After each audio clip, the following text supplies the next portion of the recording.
변호사님, 감사합니다. 생명력이 어떻게 보면 피부로 느껴지는 이 시대에 와 있는데요. 그래서 오늘 특히 이 자리에 오래간만에 나정호 이사장님 참석을 하셨는데 최근에 통일관계를 해가지고 대상을 받으셨어요. 그래서 이제 축하드리고 아주 많은 남북 통일에 대해서 연구도 많이 하시고 여러 가지 좋은 발표도 해주시고 포럼도 많이 주최를 해주신 분입니다. 그리고 여기 많은 또 분들이 우리 포럼을 통해서 우리 한반도 문제에 대해서 많은 고민도 많이 하고 해결책에 대해서 많은 기여를 하셨던 분입니다. 오늘날 동북아 정세는 항상 불안한데 특히 최근에 우크라이나 사태로 인해서 한반도 정세가 더욱 복잡해지고 우리는 앞으로 핵 문제도 해결하고 통일도 해야 되고 하는데 큰 장애가 되고 있습니다. 이러한 중차대한 시기에 스테판 코스텔로 박사님을 모시고 이 강연을 듣게 된 것이 매우 시의적절하고 뜻이 깊다고 생각을 합니다. 우리 스테판 코스텔로 연구위원님께서는 오늘 포럼에서 South Korea's diplomatic policy toward Northeast Asia and Korea-Japan Tunnel Project라는 연재로 강연을 해주시겠습니다. 코스텔로 박사는 워싱턴에 소재한 독립 정세 분석가이시고 또 컨설턴트로 활약을 하고 계십니다.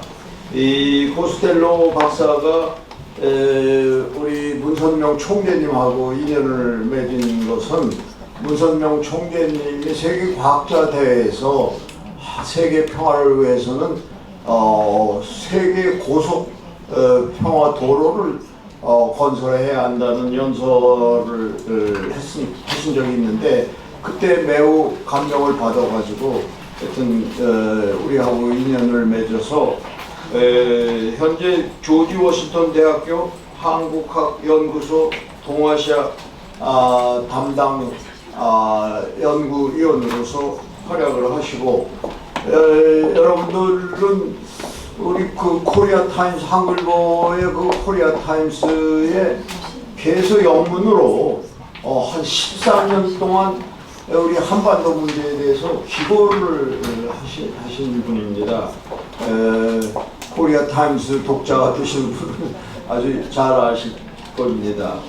그리고 워싱턴 아틀란틱 싱크탱크의 과도기 한국 코리아 인 트랜지션 프로그램의 감독님을 맡고 계시고 지금 현재 우리 세계평화 재단 자문위원으로 계십니다.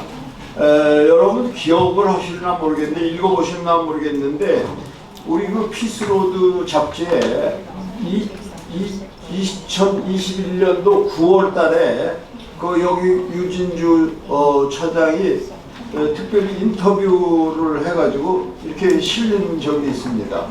근데 저도 이 기사를 읽고 저도 그 한반도 한일 터널에 관해서 수년간 강연도 하고 한일 터널 협의회도 참석을 했고 같이 일본 가서 일본 측 대표들하고 한일 터널 문제도 이렇게 했습니다. 그 많은 터널의 실현을 위해서 노력을 한 적이 있습니다.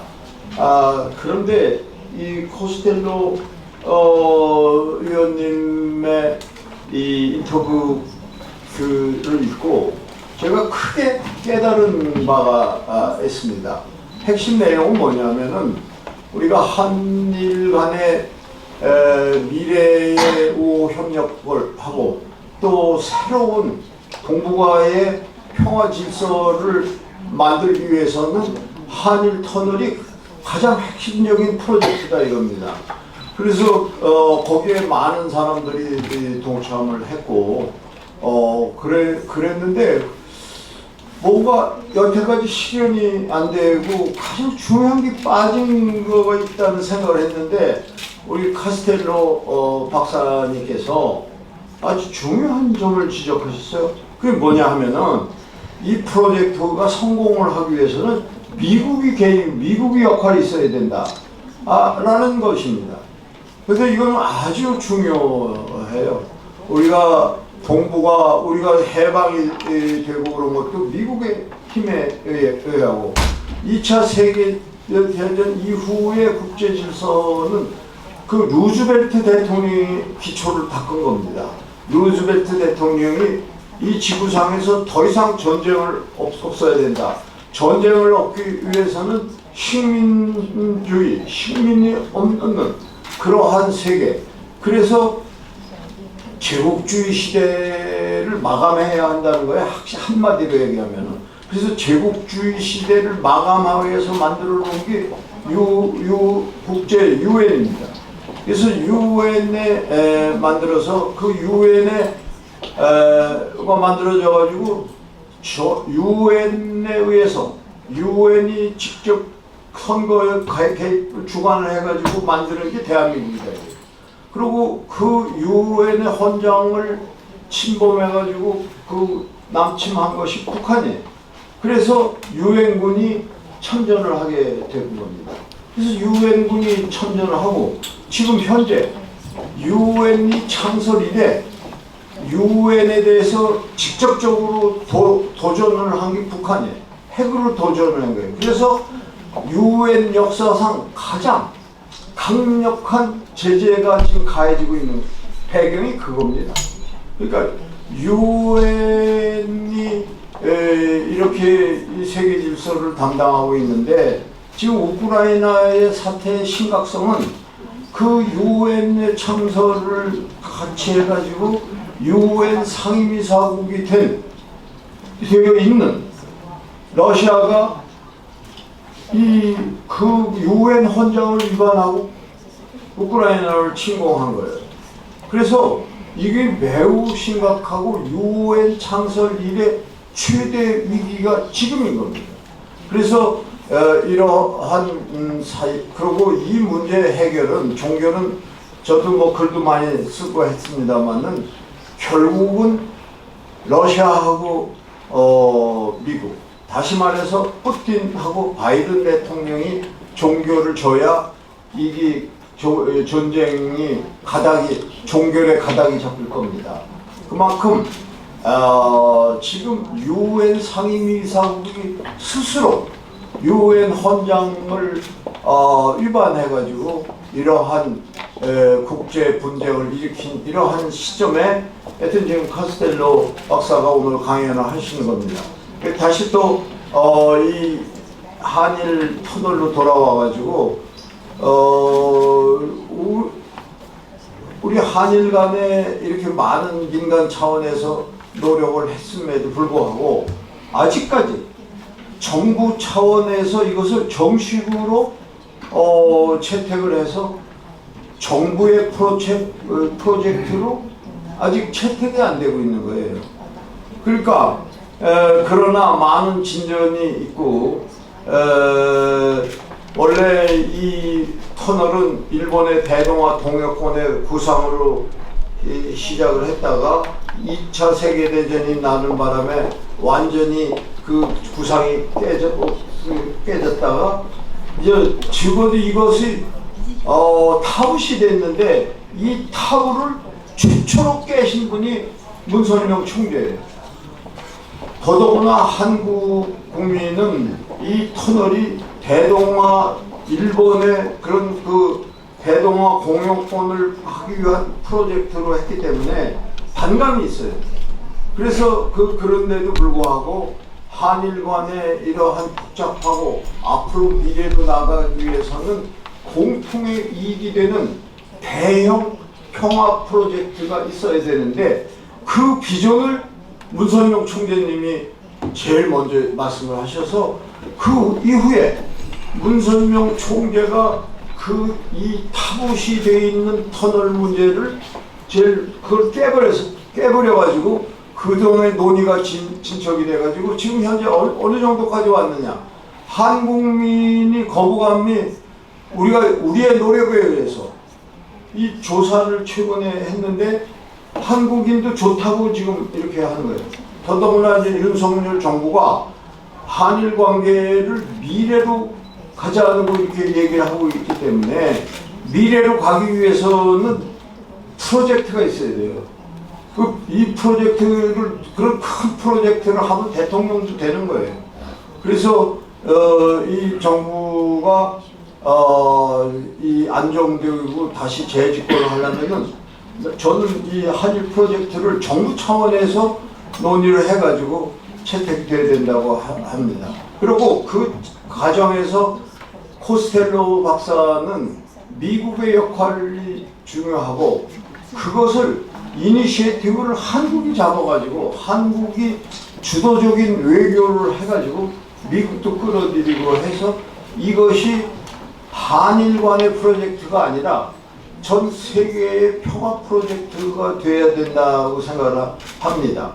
그래서 오늘 그런 배경을 제가 말씀을 드리고 오늘 스테판 코스텔로 박사님의 얘기를 들어가지고 우리가 이 한일 프로젝트를 새롭게 접근하는 그러한 방안이 도출되기를 바라면서 제 인사 말씀 마치겠습니다. 감사합니다. Good morning to all of you. It's very impressive to hear the amount of expertise and backgrounds of all of you in this room. I'm very grateful to come here and be invited to speak to all of you. Thank you. 안녕하십니까. 오늘 여러분들께서 각각 소개되는 것을 잘 들었습니다. 다양한 전문성과 다양한 배경을 가진 분들이 함께 이 자리에 하고 계신데요. 여러분들과 함께 오늘 논의를 진행하게 돼서 기쁩니다. At the beginning, I should say I'm not a doctor. I'm more a policy analyst and writer and scholar for the last 30 years, really, on Korea. 저는 이 관련된 분야에 있어서 박사 학위를 가지고 있진 않지만 정책 분석가로서 그리고 학자로서 지난 30년 동안 관련된 연구를 진행해온 바 있습니다. You can imagine, particularly in Washington, that makes me very much of an old-timer. 네, 워싱턴에서의 여러 관련된 작업들과 연구들을 오랫동안 해왔습니다. I have worked, particularly in the 90s, with many politicians and with many government people in the U.S. and Seoul mainly. I've been traveling here all that time. 1990년에 한미 간에 있어서 많은 정치인들과 그리고 정부 간에 있어서의 긴밀한 협력과 논의가 있었을 때 제가 한국을 많이 방문을 했었습니다. In the early 1990s, I worked primarily with Korean Democrats, but then when I ran the think tank program at the Atlantic Council, I had Ambassador Park Jin was one of the speakers that I had at our institute. 1990년대 초반에 한국의 민주주의와 관련된 다양한 활동을 하셨던 분들과 협력을 했고 또 싱크탱크 애틀랜틱 카운실의 업무를 하게 되면서 그때 연사로 참여하셨던 박진 의원과 있어서의 관계도 가져가게 되었습니다. This trip in these last couple of weeks has been quite remarkable for me. 지난 몇 주 동안에 제가 한국을 방문하면서 상당히 놀라운 경험을 하고 있습니다. I've been able to have good talks with Japanese government officials, with Korean government officials, and with journalists and scholars in Tokyo and Seoul and Fukuoka. 도쿄와 후쿠오카 그리고 서울에서 일본 정부, 한국 정부 그리고 다양한 저널리스트와 학자들을 만나고 소통해 왔습니다.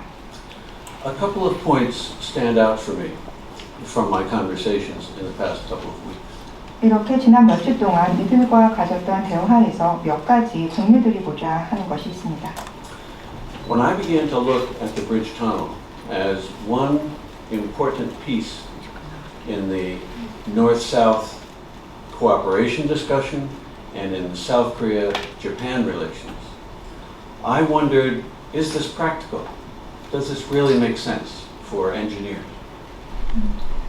이 남북 간의 협력과 그리고 한일 간에 있어서 협력 관계를 가져가는 데 있어서 이 터널 프로젝트는 중차대한 의미를 가지고 있는데 이것이 엔지니어링 관점에서 실제적인 효과를 그리고 의미를 가질 수 있을까 하는 것을 생각을 했었습니다. And I was ready to find out anything. Perhaps it was just a nice dream. 저는 이것이 단지 어떠한 이상적인 꿈이 아닐까라고 하는 생각도 했었습니다. But the more I looked at it, and the more I studied this issue, the more I talked to your colleagues in Tucson, and now when I had long talks in Fukuoka and Tokyo, I realized that technically this project is entirely possible. 그렇지만 제가 이 해당 프로젝트에 대해서 더 많이 연구하고 더 많이 알게 될수록 그리고 부산, 후쿠오카, 도쿄에서 다양한 엔지니어들을 만나 얘기를 할수록 이 터널 프로젝트는 엔지니어링 측면, 기술적인 측면에서도 실효성을 가지고 있다라고 하는 것을 깨닫게 되었습니다. Of course, the engineering capabilities have moved forward even from 10 years ago. 물론 엔지니어링 역량이 지난 10년 전과 비교해 볼 때 크게 진일보한 것은 사실입니다.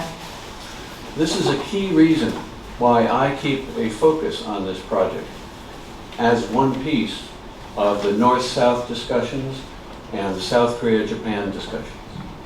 이러한 이유로 이 터널 프로젝트는 남북 관계뿐만 아니라 한일 간에 있어서의 협력에 있어서도 큰 의미가 있다라고 보이며 그렇기 때문에 제가 집중하고 있는 이유입니다.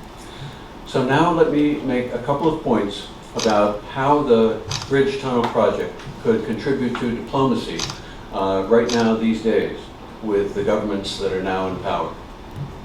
그러면은 이 터널 프로젝트가 현재 국가들에 있어서 이 파워 스트레이크에 있어서 이 외교적으로 어떤 의미를 가질 수 있는지 말씀을 드리겠습니다. At the recent summit, the Kishida Yoon summit, this exposed both the possibility and risk for Korea-Japan relations.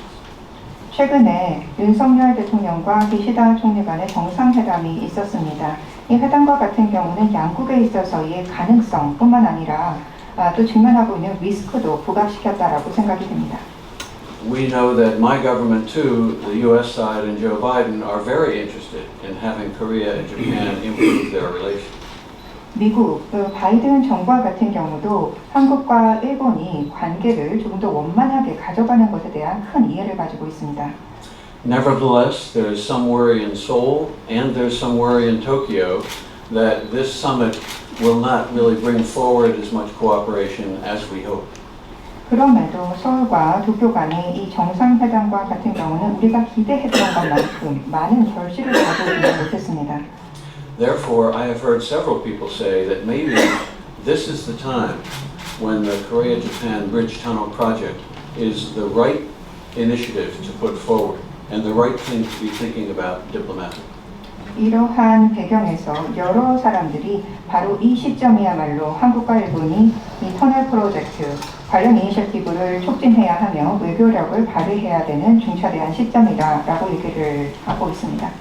And from my perspective, even though the U.S. side has not taken much interest yet in the Bridge Tunnel project, this might be a good time for them to start to learn about it. 제 개인적으로 보았을 때 미국 정부는 이 터널 프로젝트에 대해서 아직 큰 관심을 가지고 있지는 않습니다. 하지만 미국에 이 터널 프로젝트를 소개하고 또 알려야 할 중요한 시점이라고 봅니다.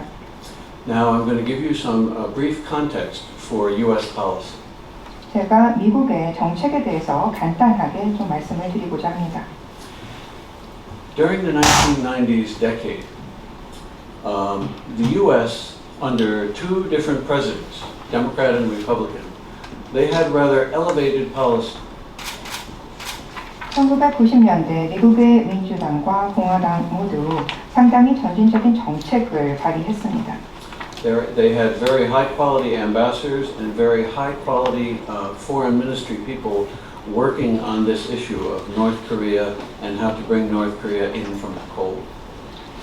북한의 문제를 다루는 큰 역량을 가지고 있는 대사 그리고 또한 외무부 관련 담당자들을 지명을 했고 이를 통해서 북한의 문제에 적극적으로 대응했던 것이 1990년대입니다. And when we look at U.S. policy, it's very important to note that both Republicans and Democrats had a very similar approach to Korea and Northeast Asia at that time. 1990년대 미국의 정책을 보게 될 때 민주당과 공화당 양당 모두 동북아시아 그리고 북한과 관련해서 유사한 접근 정책을 가졌다라고 하는 걸 알 수 있습니다. However, beginning in 2001, we had a president come in who did not really support the North-South cooperation.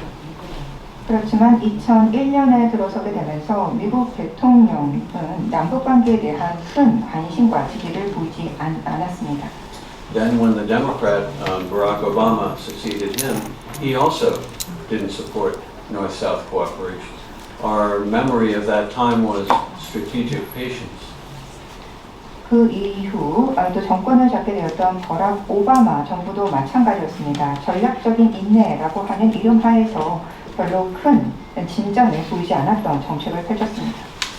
So from the point of view of our issues, and particularly from the point of view of getting control of North Korea's missiles and stopping the nuclear weapons program, U.S. policy has not been very good for 20 years. 그렇게 2001년부터 시작돼서 20년이 넘는 기간 동안에 북한의 미사일과 핵 프로그램을 제대로 통제하는 데 있어서 미국은 효과적인 정책을 발휘하지 못했습니다. The second point I want to make to you is about the policy of the U.S. government today under Joe Biden. 이것이 첫 번째, 제가 미국 정책에 대해서 한 가지 말씀을 드린 것이고 두 번째는 조 바이든 정부의 정책에 대해서 말씀을 드리겠습니다. In Washington, most of the best thinkers are seeing that Biden has two main aspects of this policy toward the Korean Peninsula. 워싱턴의 싱크탱커들은 두 가지 점에서 조 바이든 대통령이 한반도 정책을 보이고 있다라고 얘기합니다. In the first place, President Biden has decided, together with his top team, that opposition to China is the central organizing principle for his foreign policy. 우선 바이든 행정부와 같은 경우는 외교 정책의 중점에 반중국 정책이라고 하는 반중 정책을 두고 있습니다. 그것이 첫 번째입니다. And the second thing we can see about Biden's approach after 2 years we have been watching is that the White House and his foreign policy team do not seem interested really in addressing the North Korea nuclear issue or North Korea missiles. They really have no policy about this. 그리고 지난 2년 동안의 바이든 정부에 있어서의 활동을 보게 되면 백악관 그리고 외교팀 모두가 북한의 미사일과 핵 프로그램에 대해서 별다른 정책을 가지고 있지 않고 큰 관심이 없습니다. I can tell you that from Washington, from my perspective, I'm not alone in worrying about Mr. Biden's policies. Many of the top thinkers, our best experts on China and on Korea, are all writing and writing very strongly. Please, President Biden, take a fresh look at this. Please change course because there are things you could actually do. 이러한 바이든 정부의 정책에 대해서 우려를 표하고 있는 것은 단지 저뿐만이 아닙니다. 미국의 중국, 한국 전문가들은 바이든 행정부가 새로운 시각을 가지고 이 한반도에 있어서의 관련 정책을 새롭게 짜야 한다라고 강력하게 목소리를 높이고 있습니다. One of the things that supports this view is this slide here. Our Treasury Secretary, who is responsible for sanctions, she recently told a congressional committee that actually all the sanctions we have imposed on North Korea haven't really been working. 이 관련된 부분에 있어서 또 목소리가 한 가지 더 나왔던 것이 미 재무장관의 목소리가 되겠는데요. 미 재무부와 같은 경우는 북한과 관련된 제재 조치에 대한 기본적인 구상을 진행을 합니다. 여기서 한 말에 따르면 지금까지 북한에 행한 제재 조치가 어떤 유의미한 결과를 가져오지 않았다라고 말했습니다. This point is quite important about, U.S. foreign policy because it means that if our main tool, sanctions, has not been working for 20 years, then we should really take a step back and think about perhaps a new tool like diplomacy. 이것은 상당히 중요한 시사점을 주는 것이다라고 생각합니다. 미국이 지난 20년 동안 제재 조치라고 하는 것을 미국 외교의 주요 정책 툴로 사용을 했는데 이것이 별다른 유의미한 결과를 가져오지 않았다면 이제는 새로운 외교 정책의 툴을 사용할 때이고 그것은 외교 정책이다라고 생각이 됩니다. These facts about the U.S. foreign policy right now and the way the Biden administration is approaching the Korean Peninsula and China, these have very strong impacts on South Korea, of course. 바이든 정부가 어떠한 입장을 한국과 그리고 중국에 대해서 가지고 있는가 하는 이러한 다양한 정책들은 한반도에 큰 영향을 미칩니다. You all here probably more than I understand how important it is for the Americans to get their policy right and for the Americans to be helping instead of standing in the way. 여러분들이 이에 대한 중요성을 더욱더 크게 느끼고 계실 거라고 생각이 되는데요. 미국의 정책이 올바로 정립되고 올바른 메시지가 전달되어야지만 한반도에 미치는 영향이 긍정적일 수 있다라고 하는 것을 더 아실 겁니다. This slide here reminds us that at the last possible time or at the last moment when we had a possibility for a new agreement with North Korea, the Americans were not really ready. 여러분들이 지금 보시는 사진을 보게 되면 중요한 기회를 우리가 가졌었다라고 하는 것을 알 수 있습니다. 새로운 합의를 북한과 도출해낼 수 있는 중요한 기회였는데 그때 미국은 준비가 되지 않았다라고 봅니다. One important point that occurs to me is rather uncomfortable for South Korean leaders to think about. 한 가지 중요한 부분은 한국의 지도자들이 생각하기에는 그렇게 편치 않았던 부분일 수도 있다라고 봅니다. After all, the Americans have been helping South Korea for many decades, and it's been a very strong alliance. 사실 미국과 한국은 지난 수십 년 동안 강력한 동맹국으로서 서로 도움을 줘왔습니다. Today, most South Korean leaders are reluctant to think maybe it's time for us to lead our American allies and show them what they should do. 현재 한국의 리더들과 같은 경우에는 미국이 앞으로 이러한 방향으로 나가야 하고 이러한 정책을 가져야 한다라고 하는 것을 강력하게 제시하는데 조금 불편함을 가지고 있을 수도 있습니다.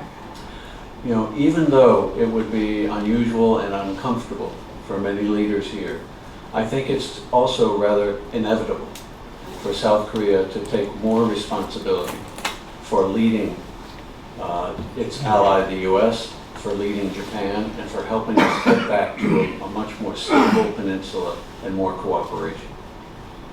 이렇게 한국이 여러 가지의 어젠다에 있어서 미국을 이끄는 하나의 리더십을 발휘하는 것이 편치 않을 수도 있습니다. 하지만은 저는 새로운 입장을 한국의 리더들이 가져야 된다라고 생각을 하고 이를 통해서 일본과 미국을 이끌면서 조금 더 안전하고 번영된 한반도를 만들기 위한 이니셔티브를 주도적으로 한국이 추진해야 한다라고 봅니다. This was a recent Zoom meeting, I think less than a month ago in Washington. 지금 보시는 화면은 한 달 전 정도에 워싱턴에서 있었던 줌 미팅입니다. Now, you may not know them, but I know all these guys because I've been in Washington doing this for so long. 저는 워싱턴에서 이 관련된 일들을 아주 오랫동안 해왔기 때문에 여러분들은 여기에 계신 분들의 면면을 모르실지 모르겠지만 저는 아주 잘 알고 있습니다. Perhaps the most important person here is Robert Gallucci. He's there at the end. 끝에 계시는 로버트 갈루치가 가장 중요한 인물이다라고 생각이 됩니다. As you probably know, Mr. Gallucci was the one who negotiated with the North Koreans, and they made that very good agreement back in 1994. 이 갈루치 담당관은 1994년에 북한과 있어서 협상을 이끌었고 상당히 고무적인 결과를 도출하기도 했습니다. One of the things that Mr. Gallucci says these days is that we should certainly start at least with exchanging liaison offices with North Korea, because we haven't been talking for so long.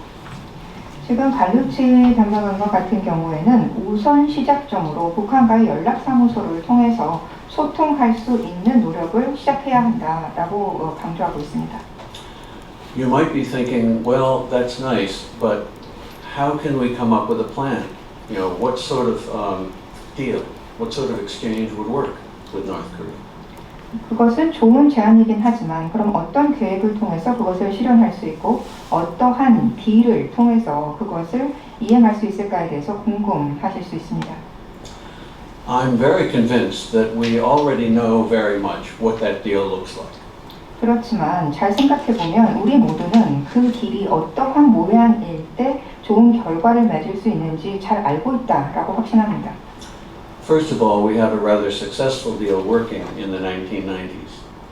1990년이 그 예를 보여준다라고 할 수가 있는데요. 그때의 딜은 상당히 성공적이었습니다. And secondly, we had the experience of the Hanoi meeting of the U.S. and North Korea, where some positions were put on the table, and we know where we could go from there. 그리고 또한 하노이 회담을 생각을 해보면 미국과 북한이 협상 테이블에 어떠한 아젠다들을 올렸는지 그리고 그 어젠다를 어떻게 이행시켜 나가는 것이 좋을지 하는 것에 대한 계략적인 아이디어도 있다라고 봅니다. Another thing we know pretty much for sure is that the deal would involve a basic exchange where North Korea would get sanctions relief so they could begin to grow their economy again.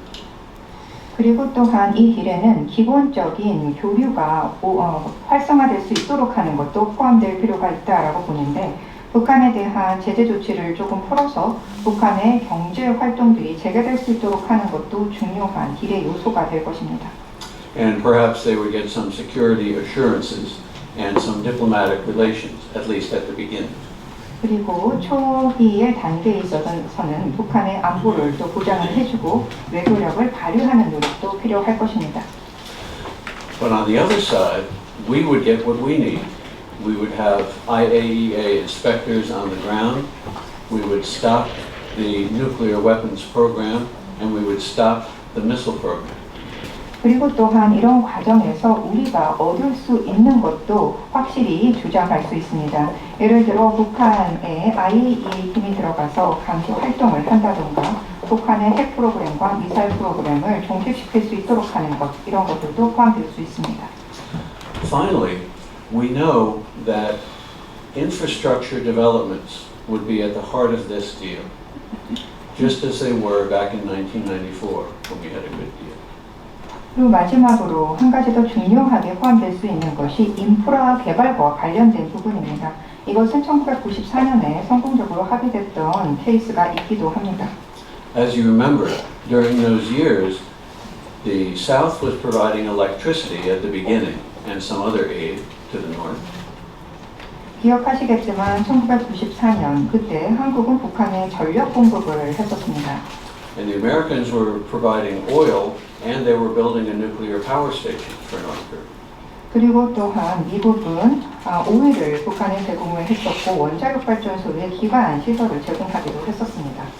All of these things are basic energy infrastructure. 그때 진행되었던 것이 가장 기본적인 에너지 인프라 관련된 사업이었습니다. In the future, when there's another deal, it will also be based on basic infrastructure. 그 이후 있었던 다른 딜과 같은 경우도 그리고 향후 있어야 되는 딜도 에너지 인프라와 관련이 돼서 진행되어야 된다고 봅니다. There will probably be some oil exchange. I don't know if we're going to have a nuclear power plant again, maybe not.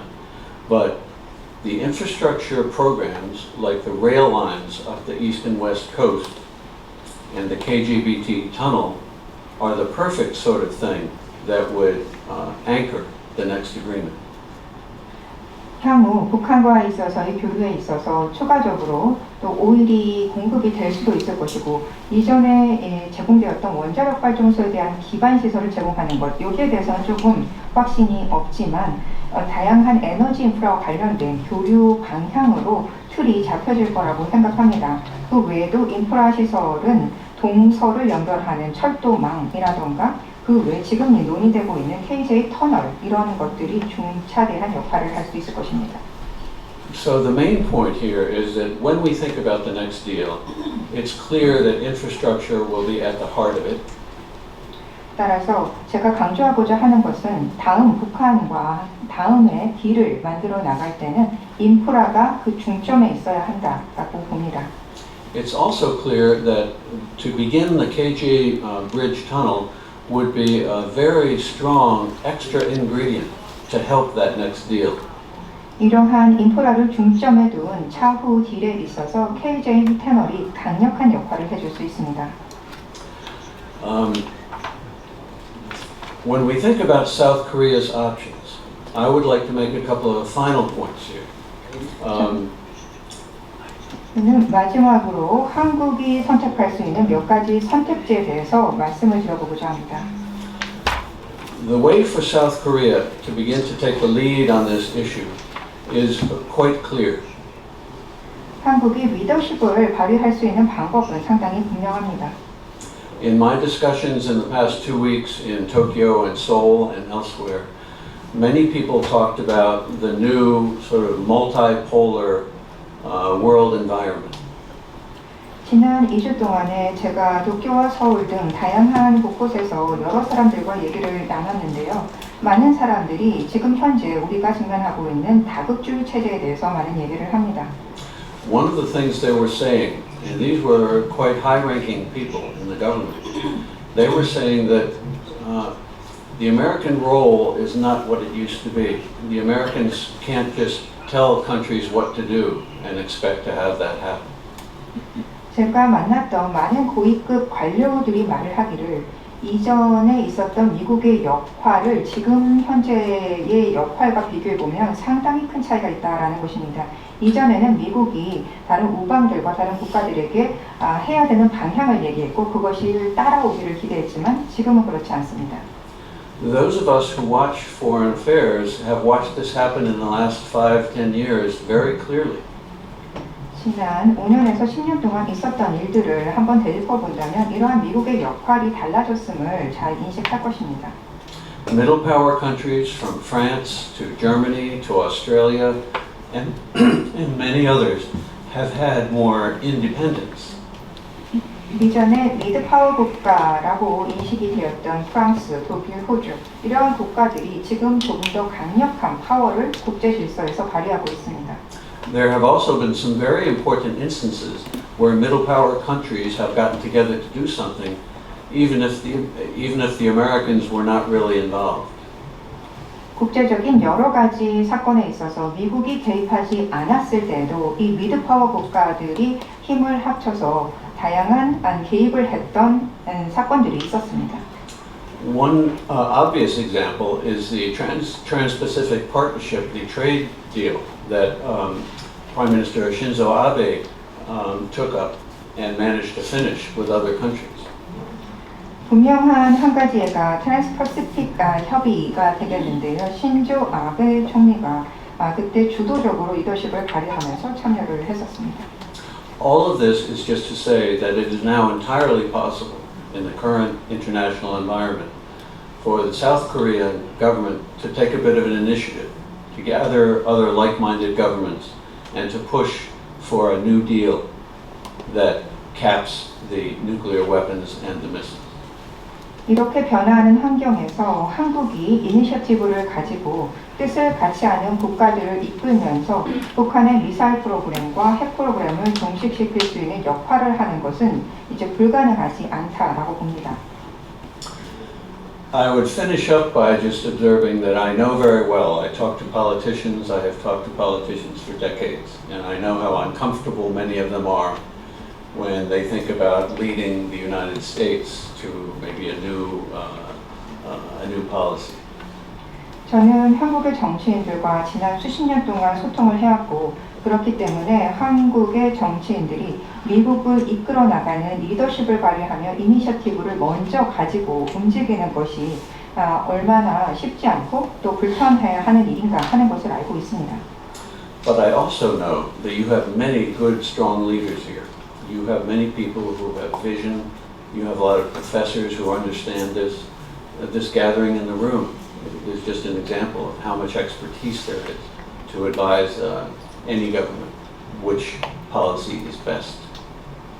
그렇지만 오늘 이 자리에 모이신 여러분들이 보여주듯이 한국과 같은 경우에는 많은 비전을 가지고 있고 그리고 또한 분명한 시각을 가진 많은 학계에 역량 있는 분들도 많이 있습니다. 이러한 전문성을 가지고 한국이 이니셔티브를 가져가는데 지원을 할 수 있고 분명한 정책을 이끌어가는데 그 틀을 이끌어가게 할 수 있습니다. That's why I remain rather optimistic about this for the near or medium term. 그렇기 때문에 저는 가까운 미래에 조금 한국이 중요한 이니셔티브를 먼저 추진해 나간 역할을 해줄 수 있을 것이다라는 것에 대해서 긍정적인 시각을 가지고 있습니다.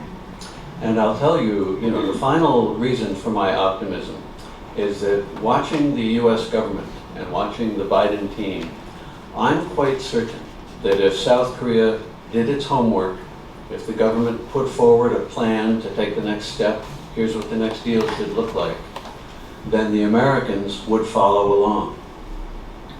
저는 이러한 한국 이니셔티브를 가지고 이끌어 나가는 것에 대해서 긍정적으로 생각한다라고 말씀을 드렸는데 지금 현재 미국 정부와 바이든 정부의 모습을 볼 때 저는 더욱더 그런 이와 같은 변화가 긍정을 가져올 수 있다라고 생각이 됩니다. 한국이 어떠한 모양으로 미래의 길을 가져가야 되는가를 먼저 잘 구상하고 그 틀을 만들어서 미국에 제시한다면 미국은 함께 한국의 리더십에 참여할 것이다 라고 저는 봅니다. Of course, they would complain and they would create some pushback, but I think they would also follow along because this is your neighborhood and these are your central core issues. 물론 일부 한국이 가져가는 이니셔티브에 미국이 동조하며 지원해야 되는 것에 불만의 목소리가 있을 수 있지만 그런 목소리는 곧 사그러들 것이라고 생각이 됩니다. 왜냐하면 결국 북한은 한국이 상대해야 할 의유 국가이고 한국의 중심적인 정책의 문제이기 때문에 그렇습니다. The very last thing I'll say is that it should be clear that the Japan-Korea tunnel would serve very well to support any new North-South deal. 그리고 또 제가 마지막으로 강조하고자 하는 것은 이 KJ 터널이 남북한의 관계를 새롭게 가져가는 데 있어서 중차대한 역할을 할 수 있다라는 것입니다. Number two, the tunnel would serve very well to support South Korea-Japan relations at a very critical time. 그리고 이 터널은 아주 중차대한 이 시점에 한국과 일본의 협력을 가져가는 데 있어서도 의미 있는 역할을 할 수 있습니다. And number three, and finally, the tunnel would support American plans and American policy in this part of the world because it would bring together its two allies, South Korea and Japan. 그리고 세 번째, 이 터널은 미국이 계획하고 있는 미국의 정책과도 이해를 함께 한다라는 것인데요. 미국이 중요하게 생각하는 아태 정책의 주요 축은 한국과 일본이 조금 더 우호적인 관계를 맺는 것이기 때문에 그렇습니다. It would contribute to stopping North Korean threats. 북한의 위협을 종식하는 데 역할을 해줄 것입니다. And it would even help with Biden administration's idea of standing up to China in the sense that it would cement our trilateral relationship, Japan, South Korea, and the U.S. 그리고 또한 이 터널 프로젝트를 통해서 3자 관계, 미국과 한국과 일본에 있어서 이 관계가 강화될 것이기 때문에 바이든 정부가 외교 정책의 주요 축으로 가지고 있는 반중 정책에도 도움이 될 거라고 봅니다. So with that, I would love to have some questions from you if you have any questions at all for me. Thank you again for having me here today. 네, 이렇게 저희가 마무리를 하도록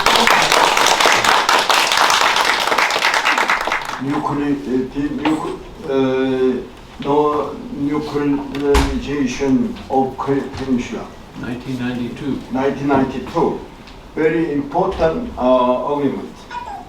but eventually in conclusion we failed because of North Korea didn't respect the basic principle which is applied to entire world community. For example, one example, most important rule of negotiation is mutuality. We have to, when we start the negotiation, we based on mutuality, but they don't respect. They only emphasize their position, regardless of any persuasion effort. So that is most important obstacle. But it's originated from distrust. And regarding to KJ tunnel, most difficult obstacle is the intention of North Korean leader. I negotiate with Russia. Russia is happy to build the KJ tunnel. Welcome. So no problem at all between Korea and Russia. And with Japan, we still things to go. But North Korea is against the idea of the KJ tunnel because once it's implemented, who benefits more? They think South Korea is benefit more. So we have economic gap already between two Koreas. But this gap will be widened once the tunnel is complete. That is, they blockade all channels. So I appreciate your positive initiative, but I'd like to mention this point. I want to hear your opinion on these things. 그 질문 요지를 좀 통역하겠습니다. 네, 우선 긍정적인 시각을 공유해 주신 것에 대해서 감사의 말씀을 드립니다. 저는 북한과 특히 북한의 핵 문제에 대해서 많은 경험을 가지고 있습니다. 제가 생각하기에 북한과의 관계를 가져가는 데 있어서 가장 큰 걸림돌은 불신이라고 생각합니다. 사실 한반도 비핵화 합의가 1992년에 있었는데 그것이 실패했던 원인도 북한이 기본 원칙을 존중하지 않았기 때문이라고 생각이 되고 이것은 불신에서 나왔던 것이다라고 생각이 됩니다. 협상의 가장 중요한 원칙은 상호 존중, 상호성이라고 하는 것인데 상호성을 기반해서 협상이 시작되었지만 북한은 이후에 자신의 입장만을 강조하는 모습을 보였는데 이것은 불신 때문에 있었던 것으로 생각이 됩니다. KJ 터널을 이행하는 데 있어서도 가장 큰 장애가 되는 것은 북한입니다.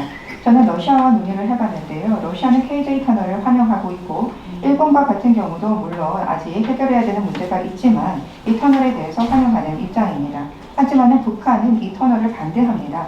왜냐하면 이 터널이 만들어지게 되었을 때 누가 가장 큰 편익을 가져갈 것인가 라고 하는 질문의 답이 바로 한국이기 때문에 그렇습니다. 북한은 경제적인 격차가 남북한 간에 이미 존재하고 있는데 이러한 터널이 완성이 되었을 때 그 격차는 더 커질 것이다 라고 하는 생각에서 KJ 터널을 반대합니다. 지금 공유해 주신 여러 가지 긍정적인 시각에 감사드리지만 이러한 시각에서의 의견은 어떠신지 듣고 싶습니다. I really appreciate your experience, particularly implementing the 1992 agreement. That was very important, and it was a terrible shame that it wasn't implemented fully. I think that the negotiators would say that trust is not the first thing we should go for. Trust is based on performance of the two parties, and performance is based on mutual interest. 1992년에 이 관련된 합의를 이끄는 데도 기여해 주시고 중요한 역할을 하셨던 것에 대해서 감사하게 생각하고 있습니다. 그런데 1992년에 그 합의가 제대로 실행되지 못한 것에 대해서 저는 큰 아쉬움을 가지고 있습니다. 협상가들의 시각에 대해서 말씀을 드리자면은 협상가들은 신뢰가 가장 중요하다라고 하는 시각을 가지고 있지 않습니다. 신뢰라고 하는 것은 각각이 보이는 행동에 따라서 신뢰가 구축되는 것이다 라고 얘기를 하고 있고, 그러면 그 행동은 어디에 기반해서 나오는 것이냐 라고 하는 것을 보았을 때 그것은 각자가 가지고 있는 이해에 따라서 그 행동은 나오는 것이다 라고 보는 것이 협상가들의 입장입니다. You know, for instance, the 1994 agreement that Gallucci worked on, that worked for about 8 years. And let's remember, North Korea had 0 nuclear weapons back then. 0. That was not based on trust. That was based on very cold-eyed, mutual interest. North Korea was getting some energy and some oil, and we were getting sort of security guarantees. We had inspectors there. So that was according to the negotiating principles. You have to have performance, and you have to have mutual interest. 제가 그것을 1994년에 갈루치 담당관이 이끌어냈던 합의로 말씀을 드릴 수 있을 것 같습니다. 1994년에 있었던 이 합의는 8년 동안 잘 시행이 되었습니다. 그 8년 동안에 북한은 핵무기를 전혀 개발하지 않았습니다. 이것이 신뢰에 기반했던 것이냐? 그것은 아닙니다. 그것은 상호 이해에 기반했던 것입니다. 북한은 이 합의에 기반해서 기름과 에너지를 얻었고, 이 상대인 저희는 안보를 얻을 수 있었고, 핵 활동과 관련된 감독을 북한에서 할 수가 있었습니다.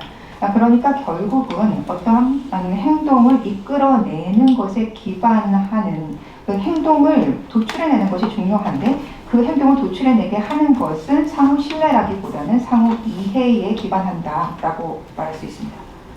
And I would agree with you about how important trust is, because even during the implementation of that agreement, it worked for 8 years. Even during that time, North Korea was hedging a little bit, and the Americans were hedging a little bit too. They weren't providing the oil, so both sides were distrustful. 물론 대사님께서 말씀을 하신 신뢰의 중요성에 대해서 저는 동의를 합니다. 8년 동안의 합의를 이행하는 기간 동안에 북한도 미국도 때때로는 조금씩 벗어나는 부분들이 있었습니다. 오일에 대한 공급이 때때로 중단되는 경우들도 있었습니다. The only way really to arrive at some growing trust between parties is if they perform what they sign, if they keep to the agreement. 결국 그렇지만은 8년 동안 이행될 수 있었던 것들은 이 양 당사자가 합의문에 서명했던 그 내용들을 실행했기 때문입니다. 이러한 실행에 기반해서야 신뢰가 구축될 수 있다라고 봅니다. And the only way to do that is to be sure the exchange is things that both party really need and want. Exchange one thing for the other. 그리고 이와 같은 행동이 도출될 수 있도록 하기 위해서는 서로가 원하는 것을 교환해 줄 수 있어야 합니다.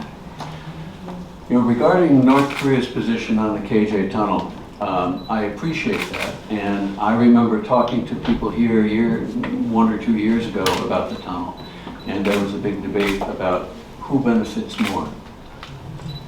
북한이 KJ 터널에 대해서 어떤 시각을 가지고 있는지 하는 것에 대해서 말씀을 해주셨는데요. 거기에 대해서 감사드립니다. 제가 지난 몇 년 동안에 많은 분들과 얘기를 해보면 이 터널과 관련된 많은 논쟁이 있고, 그리고 터널이 완성이 되었을 때 누가 가장 큰 편익을 가져가느냐 하는 것들에 대한 논쟁이 많은 것으로 알고 있습니다. One professor said to me at the time, well, obviously Japan is going to get all the benefit and South Korea will get less. So why should we even do this? 한 교수님과 같은 경우에는 이 터널로 가장 크게 수혜를 입는 당사자는 일본일 것이며 한국은 일본에 비해서 그렇게 편익이 크지 않다. 그렇기 때문에 왜 이 프로젝트를 해야 하느냐라고 말씀하시기도 했습니다. I just don't think that's true. I think that the economic benefits to South Korea are so huge. The economic benefits to Japan are so huge. And more than anybody, the economic benefits to North Korea and the strategic benefits are so big that these other issues become smaller in comparison. 그렇지만 이러한 교수님의 시각은 사실이 아닙니다. 한국이 이 KJ 터널로 가져갈 경제적인 편익은 거대합니다. 일본이 가져갈 수 있는 경제적인 편익 또한 거대합니다. 그리고 누구보다도 이 KJ 터널을 통해서 가져갈 수 있는 경제적인 편익에 더한 전략적인 편익이 북한에게는 거대합니다. One thing I remember from the negotiations between the US and North Korea, both during the 90s and 2000s, is that many times it became clear that the North Korea really valued diplomatic relation with the US. 제가 한 가지 말씀드릴 수 있는 것은 미국과 북한이 1990년대 했던 협상 그리고 2000년대 이후에 들어와서 했던 협상 이것을 보게 되면 북한은 미국과 가져가는 외교적인 관계에 아주 큰 가치를 두고 있다라고 하는 것을 말씀드릴 수 있습니다. Just as much as energy and other things, if they had a better relationship with the US, they thought that was their ultimate number one security guarantee. 물론 에너지 공급 등 이러한 것들도 중요하기는 하지만 북한의 시각에서 보았을 때는 미국과 우호적인 관계를 가져가는 것이 자신의 체제를 안전하게 보호할 수 있는 보호망이다라고 북한은 생각한다라는 것입니다. In addition, the North Koreans have watched South Korea make an alliance with the US, and South Korea grew very strong. Its economy grew up, it was secure. 또한 추가적으로 북한은 한국이 미국과 동맹 관계를 굳건히 하면서 경제적인 발전을 이루어냈고 국가의 안보를 달성했다라고 하는 것을 지켜보았습니다. In some very important ways, North Korean leaders want that too. 북한의 지도자도 그것을 원합니다.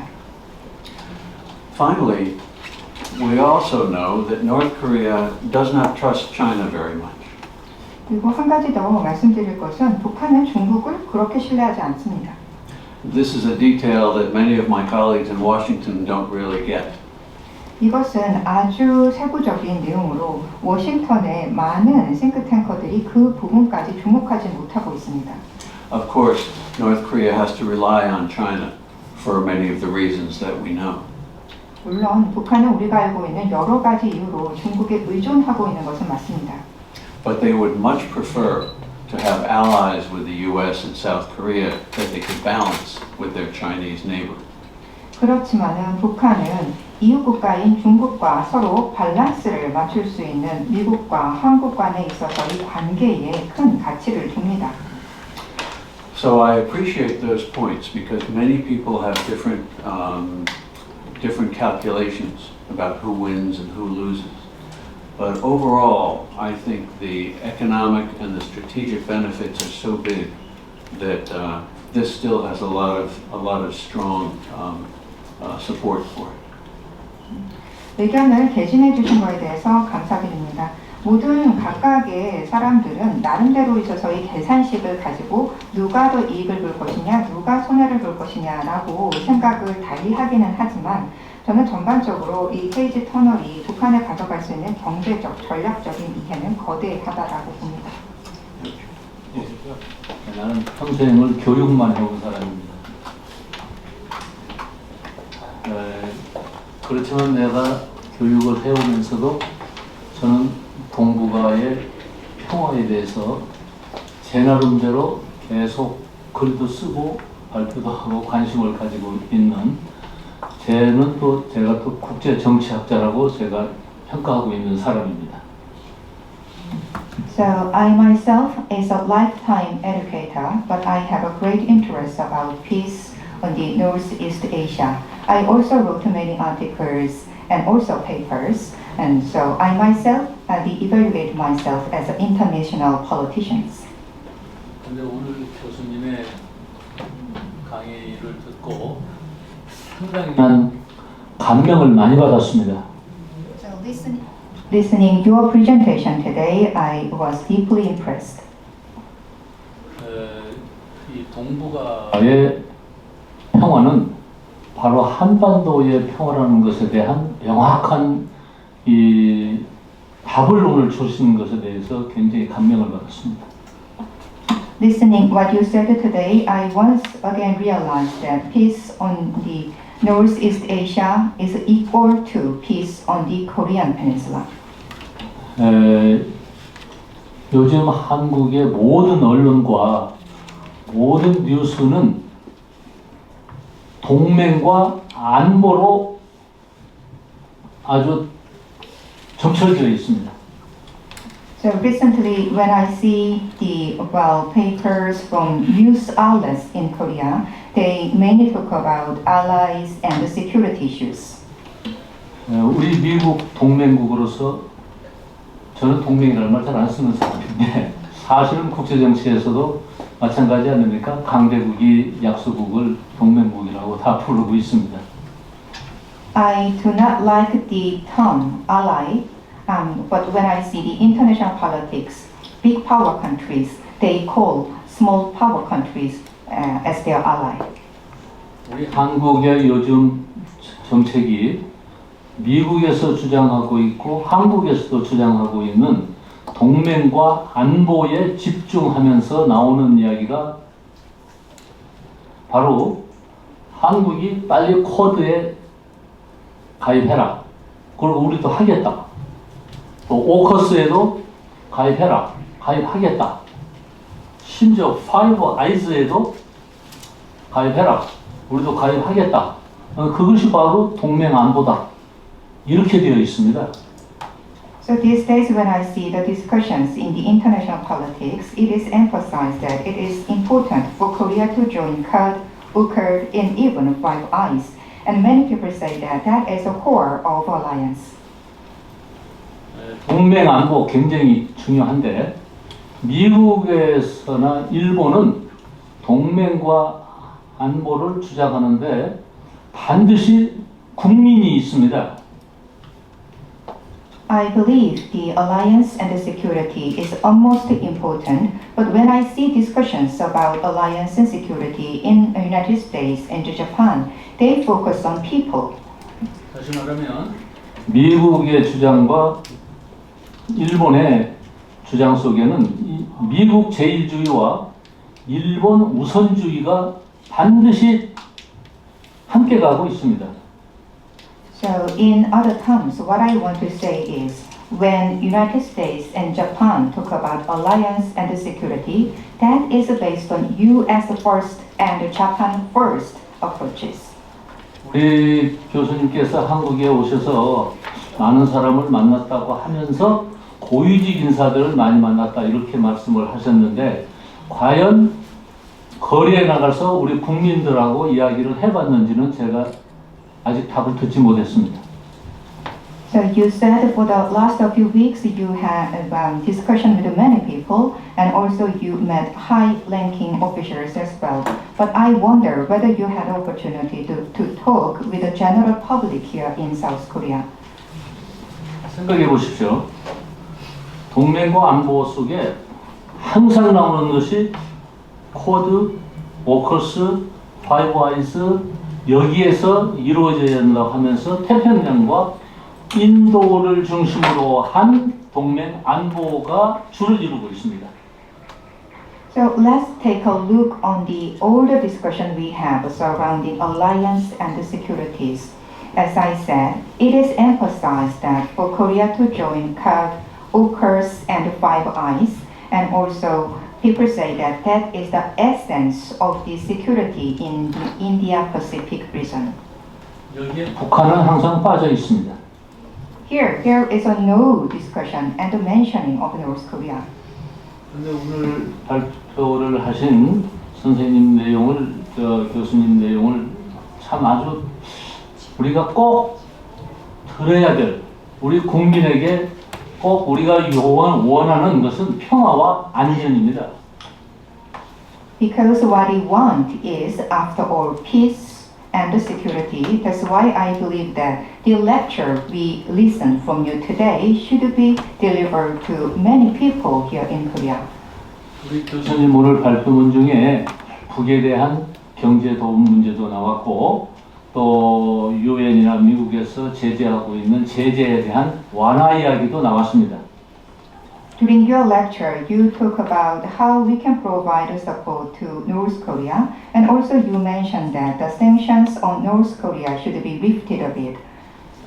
제가 더 이야기하면은 다른 분들의 시간을 뺏을 것 같아서 여기까지만 이야기하고 하나만 이 한일 터널에 대해서는 저는 중국 교수들을 만나보고 하면은요 반대하는 사람은 아직 못 들어봤습니다. One last word I'd like to share is about KJ Tunnel. I had many opportunities to meet many professors in China. I have never met any single person who opposed KJ Tunnel. 이거는 분명히 동북아의 평화와 한반도의 평화에 공헌을 할 수 있는 대단한 작업이라고 저도 그렇게 생각하고 있고 중국 학자들도 그런 생각을 가지고 있습니다. I myself and many scholars in China believe this KJ Tunnel will be a great tool to promote peace on Korean Peninsula and Northeast Asia.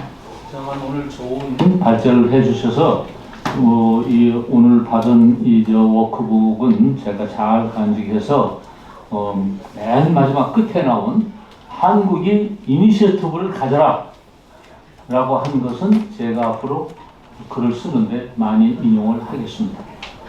So once again, I'd like to express my sincere thanks to your insightful ideas today. And one very important message I will remember for many years to come is Korea should have an initiative. And I'm going to quote your message in future writing. 네, 대단히 감사합니다. 우리 박정부 이사장님이 오늘 강의하신 내용 보고 상당히 감을 받았습니다. 인식을 우리 한국에서 잡아서 할 수 있는 기회를 마련해야 된다는 데서 상당히 공석입니다. 그리고 이제까지 한일 해저 터널의 그 참관에 있어서 사실상 찬성하는 사람이 많지만 반대하는 사람들의 목소리가 크기 때문에 이 주관적으로 할 수 있는 그것을 못했습니다. 그래서 지금 현재 피스로드에서 수십 년간 주도하고 하려고 했지만 잘 안 되는 이유가 뭐냐면 현 정부에서 이 주도를 할 수 있는 무엇인가 해야 되는데 그 의지가 현 정부의 의지가 많이 달려있다고 봅니다. 그래서 양국 간에 정부에서 추진할 수 있는 법을 제정해서 추진해야 되지 않겠나 하는 생각입니다. 그래서 아직까지도 정부에서 행정부에서 주관적으로 이 건설을 해야 된다는 확실한 어떤 의지가 없는 한 상당히 추진하기가 어렵다고 봅니다. 그래서 이 점은 우리 피스로드에서 많이 노력을 해서 행정부가 책임을 지고 추진했다는 어떤 의지를 갖도록 동기를 해야 되지 않겠나 봅니다. 사실상 어려운 이야기지만 그러한 상황이 안 되기 때문에 사실 진행이 안 되고 있지 않느냐 이렇게 생각합니다. 이사입니다. Well, at the end of your lecture, you said that Korea should play leadership with, and also should have initiative. That was very impressive indeed. And there are many people who support for KJ Tunnel, but still we do not have a tangible result because the people who oppose the tunnel have a bigger voice. In order to make changes, I believe the Korean government should have a strong will and should play initiatives. In order to do that, we should formulate a relevant act. Otherwise, we cannot make a tremendous changes. So what I want to ask is, World Peace World Foundation should persuade the Korean government so that they can fully involve in this project. Yes, I very much agree. I think that the need for the Korean government at this time is to make a plan. There has to be some very serious high-level planning inside the government with support from all of you. 네, 말씀하신 것에 동의합니다. 한국 정부가 좀 높은 국가적인 차원에 있어서 이 계획을 구상을 해서 여러분들이 하시는 노력을 지원할 수 있도록 되어야 된다라고 봅니다. Once they have a plan, that diplomatic work is entirely possible. It just has to be done well and it has to be done by professionals. 일단 정부에 의해서 계획이 짜여지기만 하면 그 다음은 역량 있는 전문성을 가지고 있는 외교력을 가지고 있는 사람들에 의해서 자연스럽게 진행이 될 수 있습니다. I also want to say I share your analysis, sir, very much, and I share your frustration with the international media. 네, 그리고 또한 총장님께서 말씀하셨던 분석 내용에 대해서도 의미 있게 들었고 또 어떤 부분에 대해서 안타까워하시는지도 이해가 됩니다. The way they talked about the Quad and Five Eyes and AUKUS as being the heart of the alliance, it leaves out the real desire of the public for many things.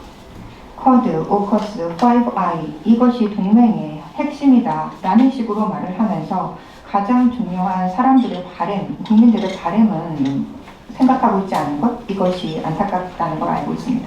I would only say that many of the best thinkers in Washington agree with you that this is not the right way to balance our interest or to balance our discussion of security. 워싱턴에 있는 많은 학자들 또한 의견을 같이 할 거라고 생각합니다. 지금 하고 있는 접근 방법이 균형 있는 논의와 이해의 균형을 맞추는데 올바르지 않다라고 하는 것에 동의할 것입니다. 일단 강의 저도 인상 깊게 들었었고 제가 궁금했었던 것 중에 이제 그 아까 이제 그 발표해 주시면서 지금 시기에 올바른 이니셔티브가 될 수 있는 어떤 정책적인 방향이다 KJBT가 그리고 지금 미국이 이 한미일 어떤 동맹이라는 체제 내에서 이것이 미국이 바라볼 수 있는 좋은 방향이다라고 의견을 주셨었는데 지금 최근에 어떤 그 공급망 재편이라든가 한미일 군사동맹 체제를 강화하는 방향으로 가고 있는데 이 KJBT라는 이러한 이니셔티브가 동북아제의 평화와 약간 좀 대치된다라고 저는 생각을 하는데 거기에 대해서는 어떻게 생각하시는지 궁금합니다. In your lecture, you said the KJ tunnel make the great contribution in this region, and you also said that will further strengthen trilateral relations between United States, Korea, and Japan. But when I see that there are many changes in supply chain and the operation these days, and also Korea, Japan, and the United States, they want to strengthen military cooperation ties. And when I see current changes, I do not believe KJ Tunnel initiative make a great contributions on the peace movement. So what's your ideas about that? Well, I'm not sure that the supply chains are the same thing as the tunnel. 저는 공급망과 관련된 문제 그리고 터널과 관련된 문제가 동일하다고 보진 않습니다.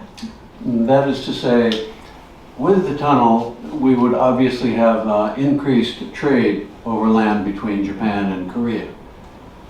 물론 터널이 만들어지게 되었을 때 한국과 일본 간에 있어서의 교역이 더 증가를 하게 될 것입니다. But other things would happen that are just as important.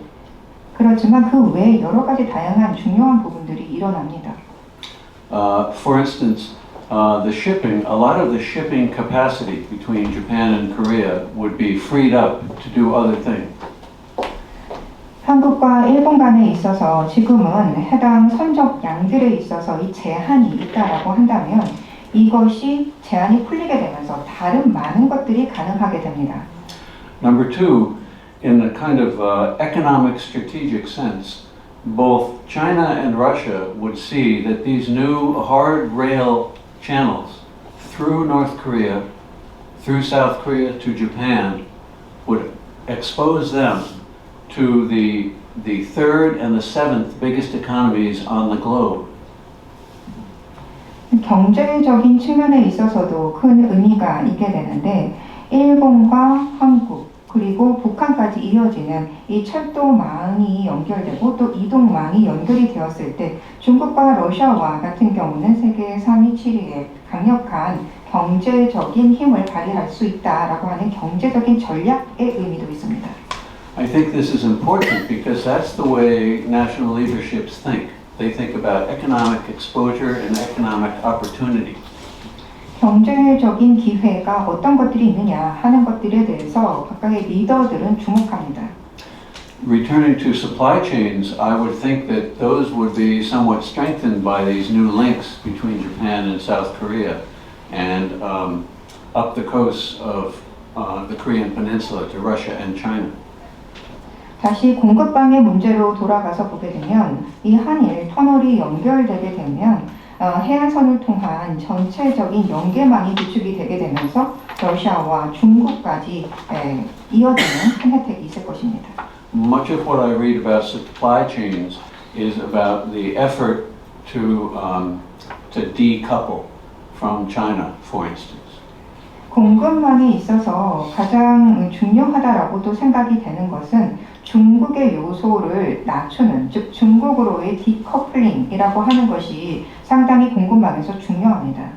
But at the same time, we read a lot of economists who are also saying we can decouple somewhat, but the interdependence of everybody is still going to be a fact of life for the future.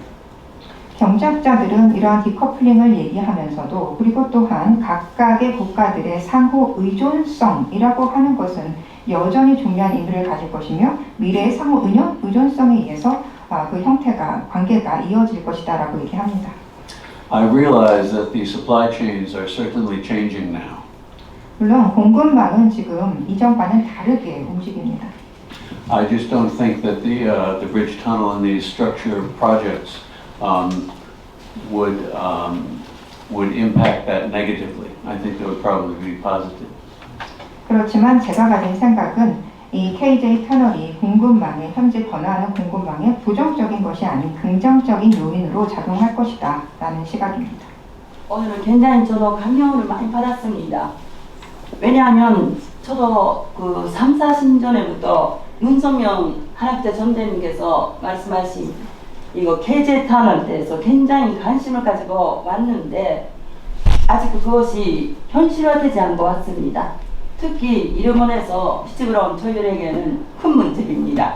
왜냐하면 저희들이 저 사람들이 잘못된 것을 많이 했기 때문에 정말로 이 해저 터널이 현실화되어서 한일 간이 정상화되면 저희들이도 한국에서 살기 굉장히 행복하게 살 수가 있는데 뭐 텔레비 보면 뭐 기시다 전이가 어떻게 했다 뭐 했다면 마음이 쪼마쪼마하면서 저는 살고 있습니다. 그러한 가운데 오늘 교수님께서 해주신 하나 첫 번째 미국이 개입을 해야 이것이 실현화된다고 하시는 말이 저에게는 굉장히 신선한 놀라움이었습니다. 그리고 또 두 번째는 이니시어티브이 한국이 가져야 된다. 저도 그렇지만 확실하게 그 말씀 해주셨으니 저는 뭔가 한국에 살고 있으면서 이 말에 대해서 정말 뭔가 미래가 열리는 느낌이 굉장히 그러한 느낌이 들어서 오늘 굉장히 교수님의 내용에 대해서 정말 감동하고 마음이 조금 뜨끔뜨끔하는 그 정도 감동을 제가 받았습니다. 그리고 요즘은 기시다 전리 만나러 가셨는데 윤석열 대통령이 그때 윤석열 대통령이 정말로 대단한 용기 있는 결의하고 판단하고 실조하셨어요.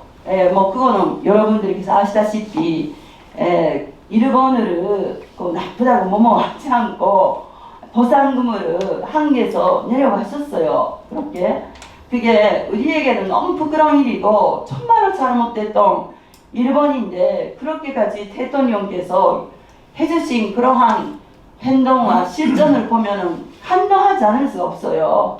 그래서 저희들이 여기에 살고 있는 일본 사람들이도 정말로 그러한 윤석열 대통령의 대단한 그러한 교류와 실정에 저희들이도 더욱 하기서 본사하면서 이 나라하고 일본이 하나 될 수 있도록 일제화 될 수 있도록 열심히 노력을 하고 합니다.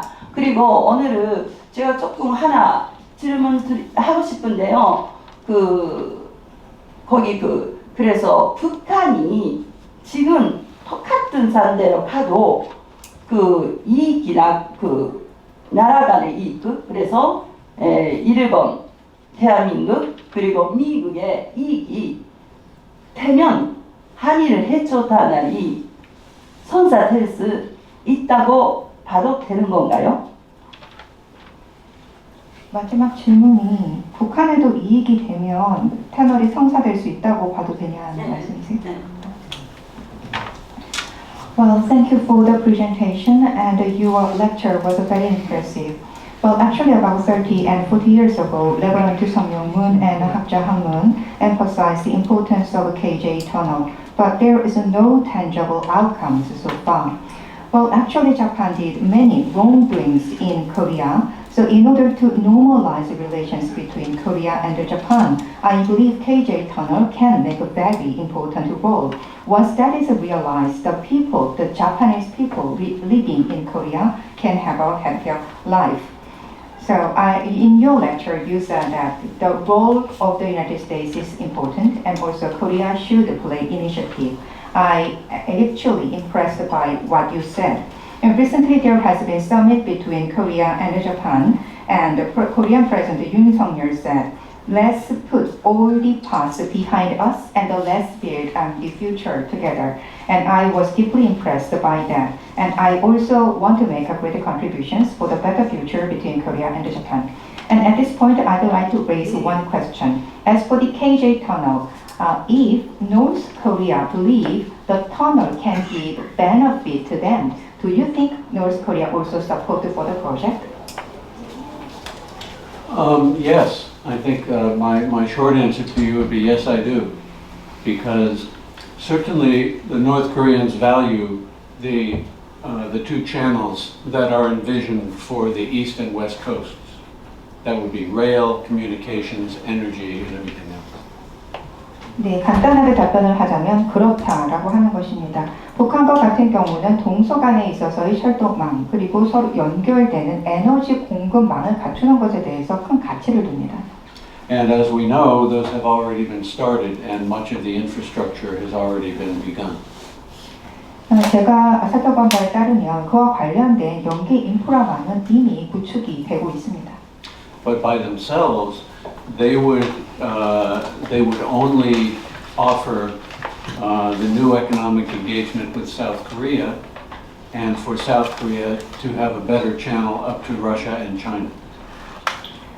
한국에 있어서 이 경제와 연결이 될 때, 그리고 러시아, 중국과와 함께 이 모든 망이 연결이 될 때, 북한은 좀 더 나은 경제적 인격을 가질 수 있다라고 볼 것입니다. But if you take all those economic advantages and then you add the third largest economy in the world, Japan, so that that's part of it as well, then all the infrastructure and all the agreements become more valuable. 많은 경제적인 이점이 있고 또 상대 방어를 할 수 있는 일본의 경제력까지 더해지게 되었을 때 이 모든 인프라와 다른 모든 협력의 의미는 커질 것입니다. 네, 감사합니다. 오늘 포럼이 아주 성공적으로 마치게 됐습니다. 앞으로도 이와 같은 유익한 포럼을 계속할 것이고 또 할 것입니다. 스테판 카스텔로 교수님이 더 체류하시는데 더 유쾌하고 즐거운 체류가 되기를 바라고 오늘 참여해 주신 모든 포럼 참가자 여러분들께 감사드리고 또 좋은 질문과 답변 기회가 있어서 더욱 좋았습니다. 대단히 감사합니다. 정말로 수고 많이 하셨고요. 무엇보다도 피스로드 파이팅! 자, 찍습니다. 하나, 둘, 셋. 원, 투, 쓰리.